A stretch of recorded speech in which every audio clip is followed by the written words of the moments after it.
Hello രേണുസുതി വീണ്ടും നന്ദിയില്ലായ്മ കാണിച്ചു തുടങ്ങിയിട്ടുണ്ട്. ആദ്യം വീട് വയ്ക്കാൻ വേണ്ടിയിട്ട് സ്ഥലം കൊടുത്ത ബിഷപ്പിൻ്റെ അടുത്തായിരുന്നു നന്ദിയില്ലായ്മ കാണിച്ചത്. അത് കഴിഞ്ഞ് വീട് വെച്ച് കൊടുത്ത ഫിറോസിൻ്റെ അടുത്ത്. അത് കഴിഞ്ഞപ്പോൾ താജുദ്ദീൻ. ഇപ്പം അതേ മുടി ഫിക്സ് ചെയ്ത് കൊടുത്ത ബ്യൂട്ടി പാർലർ, അവർക്ക് നേരെ അടുത്തത്. ഇതൊരു കൂടപ്പിറപ്പിനെ പോലെ കൂടെ കൊണ്ട് നടക്കുകയാണെന്ന് തോന്നുന്നു ഈ നന്ദിയില്ലായ്മ എന്ന് പറയുന്നത്.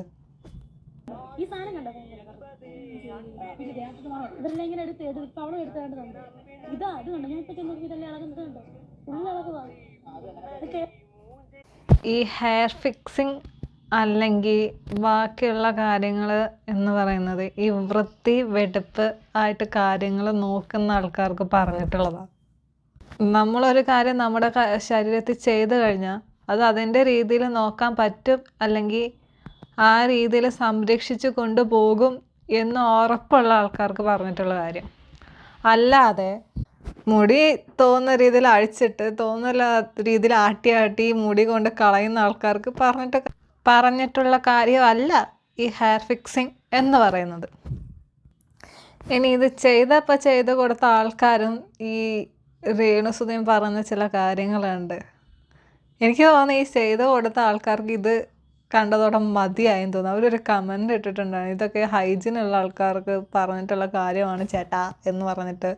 ആ വീഡിയോയുടെ ഇടയിൽ ഈ ചെയ്ത് കൊടുത്ത ആൾ വന്നിട്ട് കമൻ്റ് ഇട്ടിട്ടുണ്ടായിരുന്നു. അവർക്ക് തൃപ്തിയായെന്ന് തോന്നുന്നു.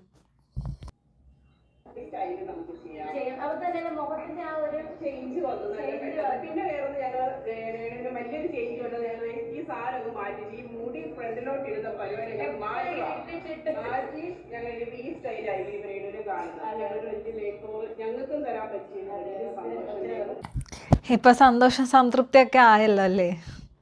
നല്ലോണം സന്തോഷമായി കാണുമെന്ന് ഞാൻ പ്രതീക്ഷിക്കുന്നു. അന്ന് നിങ്ങൾ പറഞ്ഞ ചില കാര്യങ്ങളുണ്ട്, അതൊന്നും കൂടെ ഒന്ന് ഓർത്ത് നോക്കണം. ഞാനിവിടെ കേൾപ്പിച്ചു തരാം.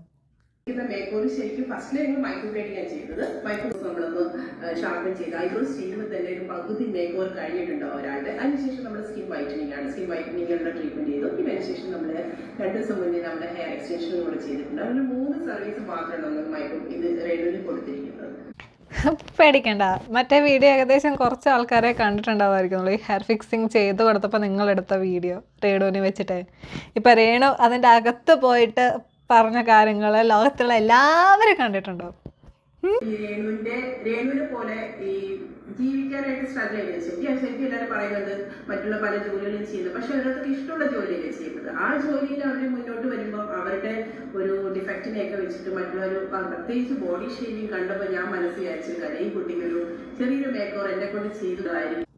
ആ ചെയ്ത് കൊടുത്തതെന്നുള്ളത് ഇപ്പം കിട്ടിയല്ലോ. വല്ല കാര്യം ഉണ്ടായിരുന്നോ ചേച്ചി? നന്ദിയില്ലായ്മ കണ്ടുപിടിച്ചതേ ഇവരുടെ കുടുംബമാണ്. എന്നിട്ടാണ് അങ്ങോട്ടും കൊണ്ടുപോയി ചെയ്തു കൊടുത്തേക്കുന്നത്. ശരി, എന്നാൽ ഈ ഒരു കാരണം കൊണ്ട് ചേച്ചിയുടെ ബിസിനസ്സിൽ പ്രശ്നങ്ങളൊന്നും വരാതിരിക്കട്ടെ എന്ന് പ്രാർത്ഥിക്കാം. ശരി, ടാറ്റാ.